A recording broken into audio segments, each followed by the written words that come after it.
Assalamualaikum warahmatullahi wabarakatuh. Allahumma sholli ala Sayyidina Muhammad wa ala ali Sayyidina Muhammad. Pemirsa yang dirahmati Allah, marilah kita simak ceramah dari Kiai Haji Abdullah Gimnastiar dengan tema Allah Maha Baik, menutup aib setiap hambanya. Sebelumnya marilah kita perbanyak sholawat minimal 1000 kali sehari, agar hidup kita penuh barokah dan mendapatkan syafaat kelak. Jangan lupa berikan dukungan kepada channel kami dengan memberikan super thanks seikhlasnya. Semoga menjadi amal jariah bagi Anda. Selamat menyaksikan. Allah Maha Baik.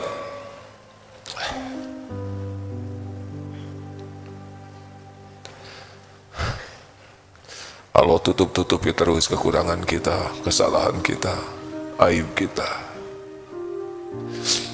dan kebaikan kita yang sedikit dibuka oleh Allah, sehingga orang lain menyangkanya kita orang baik. Orang lain menyangka kita ini orang soleh,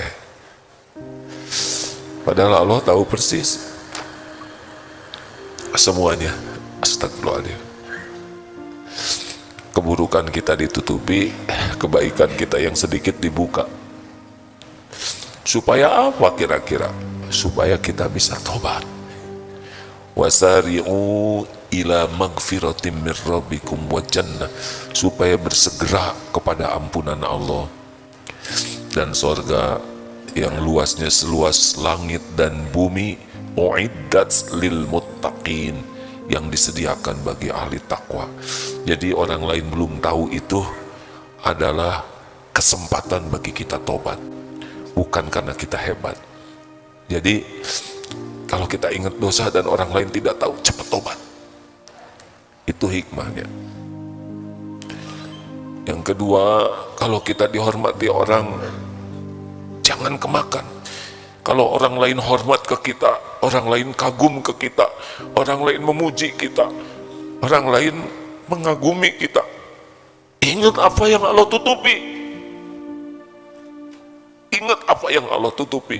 Insya Allah kita tidak akan termakan oleh pujian, kekaguman orang.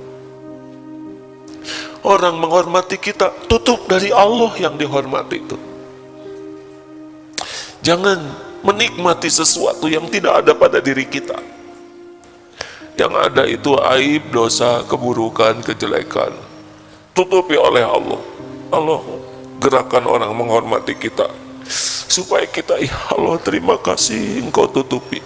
Tadi supaya kita tobat, tutup Allah itu. Yang kedua supaya syukur betapa baiknya Allah menutupi kita. Syukur atas tutup dari Allah ini membuat kita tidak ujub, tidak termakan oleh pujian, penghormatan, kekaguman orang. Enggak lah, kalau dibuka enggak akan ada yang hormat ke kita. Benar? Jujur, betulkah? Kalau Allah buka nih, sedikit saja orang yang lagi ceramah ini bubar, yakin. Nggak usah merasa terhormat. Harusnya, ya Allah terima kasih engkau tutupi diri yang hina dina ini. 3, Allah tutupi aib kejelekan kita supaya apa? Supaya kita menutupi aib saudara-saudara kita. Kita tutup aib saudara kita, Allah tutup aib kita. Akan datang nanti informasi tentang aib 1, 2, 3, karena tiap orang punya aib, punya dosa. Kita dengar aib saudara kita, sok jadi kuburan. Kalau bisa stop, jangan bicara. Tapi kalau udah kadung tahu, kita aja bungkam. Jangan bocorkan aib saudara kita kepada yang lain. Allah tahu kita jaga amanah atau tidak. Jangan suka membicarakan aib saudara kita kepada yang lain, kecuali yang memang punya kewajiban untuk menyikapinya. Ada yang punya kewajiban menegakkan aturan, menegakkan keadilan, memperbaiki. Tapi kalau kita tidak punya kapasitas itu, diam. Kalau ada orang yang ngobrolin aib, jangan. Karena setiap kali kita membuka aib saudara kita, itu seperti menantang, ya Allah, bukalah aib saya. Begitu. Allah tahu tiap kali kita ngobrol, tidak ada obrolan yang tidak didengar oleh Allah. Wa asiru qaulakum awijharu bih innahu alimum bidatis sudur. Dan rahasiakanlah kata-katamu atau engkau jaharkan, sesungguhnya Allah tahu semua isi hati. Hati-hati ngobrol. Hadirin, Allah memperhatikan setiap obrolan kita. Ngebuka aib orang, kita seperti menantang Allah membuka aib kita. Celaka. Belum tentu kuat kita menghadapi kalau aib kita dibongkar. Yang keempat, kalaupun kita tahu aib saudara kita, bukan hanya kita tutupi, bantu supaya yang bersangkutan bisa ikut tobat. Ingat ya, kalau orang punya kejelekan, kita juga punya. Yang harus tidak kita sukai adalah perilakunya, tapi orangnya kita harus berharap agar orang itu selamat. Jangan puas melihat orang lain hidupnya hancur. Bukankah Rasulullah dulu sendirian Islamnya, benar? Apa yang beliau lakukan? Beliau menginginkan orang-orang yang belum dapat hidayah, dapat hidayah. Beliau menginginkan orang yang lupa ke Allah jadi ingat. Orang yang tergelincir jadi tobat. Rasulullah itu menginginkan kebahagiaan, keselamatan, keimanan. Dan itu yang beliau lakukan. Dan itu yang harus kita tiru. Bukan menginginkan kehancuran bagi orang. Makanya kalau kita tahu aib seseorang, apa yang bisa kita lakukan? Minimal doa. Ya Allah, selamatkan saudaraku ini. Doa yang diam-diam, rahasia, itu malaikat mengaminkan. Kabulkan ya Allah, dan bagimu juga. Ayo jangan suka ngobrolin aib orang, ya. Itu gibah. Kalau benar gibah, kalau tidak benar fitnah. Apa definisi gibahnya? Kalau obrolan kita didengar oleh beliau dan beliau tidak suka, itu gibah. Walaupun benar. Misal begini, si gundul itu tuh udah gundul, banyak benjolnya. Itu benar memang. Dan dia tidak suka kita ngobrolin gundulnya. Hati-hati, si ibu itu tuh jilbabnya tuh cicilan semua.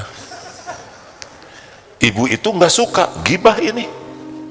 Dia memang sekarang ke pengajian, tapi baru 2 kali datang. 2 kali datang Allah ridho. Itu udah segala-galanya itu. Udah hadirin, jangan suka menikmati kejelekan orang. Kotor hati kita tuh. Tidak sengaja aja dengar, langsung pikiran kita tuh menilai rendah seseorang.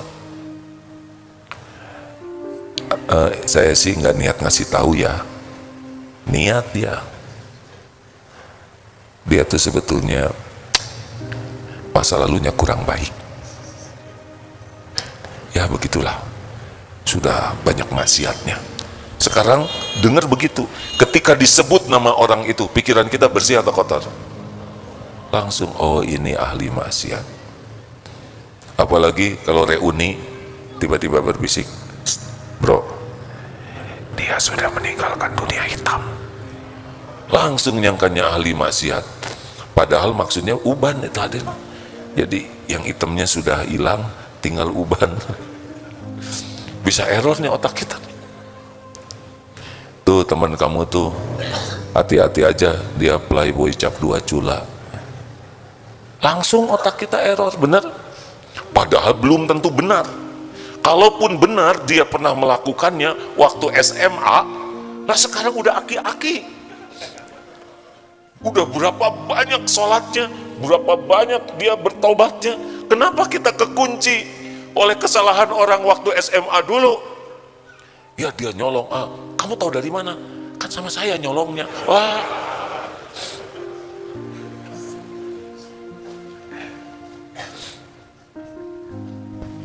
Dah, jangan ngobrol-ngobrol yang nggak bagus ya. Saya kalau boleh milih ya Pak, yang ngobrol sama saya tuh pengennya yang enak-enak aja lah. Alhamdulillah orang itu tuh baik sekali, dia dermawan, enak. Apalagi yang itu tuh luar biasa, ahli tahajud. Yang ini nih pemaaf tulen, aduh enak, ya udah pelit.